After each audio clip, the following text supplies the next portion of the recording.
Day 19, not for the week, Song of Songs, couples devotion. We're looking at this relationship right here, Song of Songs, chapter 5, verse 2. I'm going to go ahead and read it for us just because this is good stuff.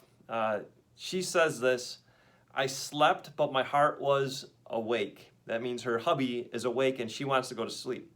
And all of a sudden she says, listen, my lover, my husband, is knocking.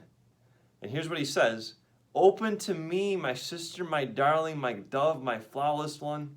My head is drenched with dew, my hair with the dampness of the night. And so what we hear him saying, what she hears him saying is, open up to me, right? I'm here for you, baby. It's the end of the day. I've been working hard. And guess what he wants? We know what he wants.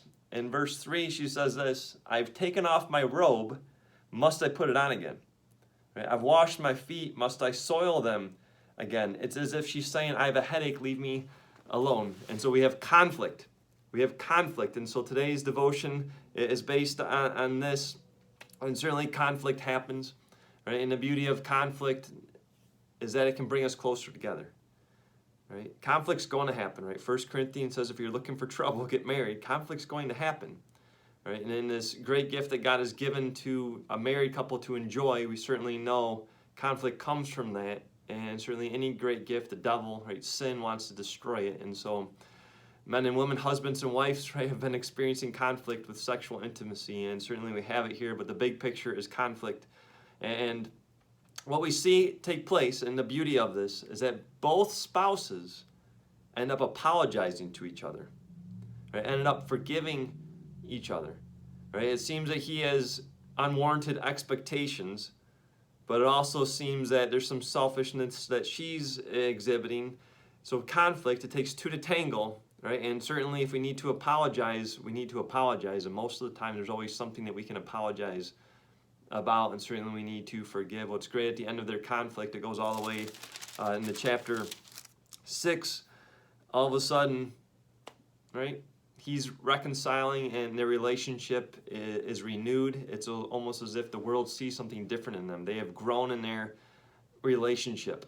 And so what I want to say is this, and the book of James says this in the Bible, the book of Proverbs, and this is great wisdom, and many of you have heard this stated before, but seek to understand before you are understood. Seek to understand, right? Be a good listener before you're understood. That helps so much with conflict, to understand your spouse's needs. Again, submitting to one another, being selfless with one another. Right? Behind me there's a drawing. I think you've been trying to figure out what that is. I decided to do a little drawing. This is not a drawing I came up with. It's actually a drawing that was presented by a marriage counselor or pastor that I was at an opportunity to witness. I'm not the best artist, and neither was this individual. But here it is. I'm going to go ahead and point this out. This is a woman. This is a woman. This is a man. Right? You can kind of see with the hair. And when it comes to sexual conflict, and this is not always what happens, but this is certainly something that many counselors have understood and many marriages have understood to be true. Right? You can actually see something here. Right? And you can say this is inappropriate or not. This is a marriage devotional based on God's word.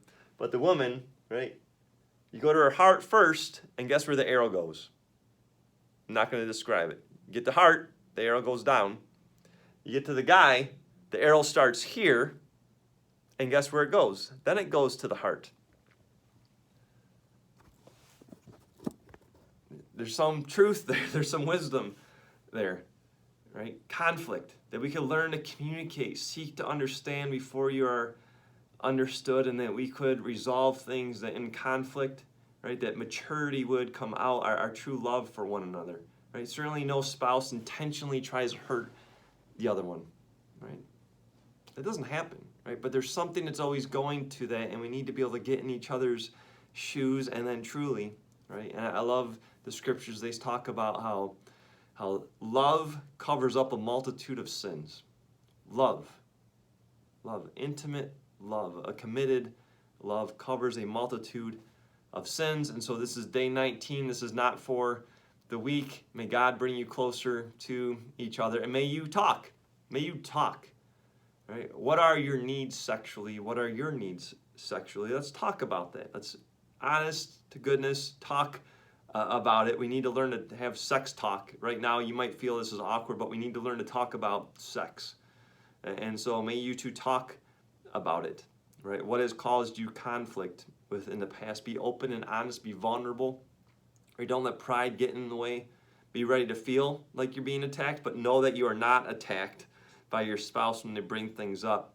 Connect with each other, talk with each other, and certainly pray with each other, and go hand to hand, knee to knee. God, thank you again for this great gift of sex. May we learn to resolve conflict and communicate through it. This is Not for the Weak, day 19. Peace.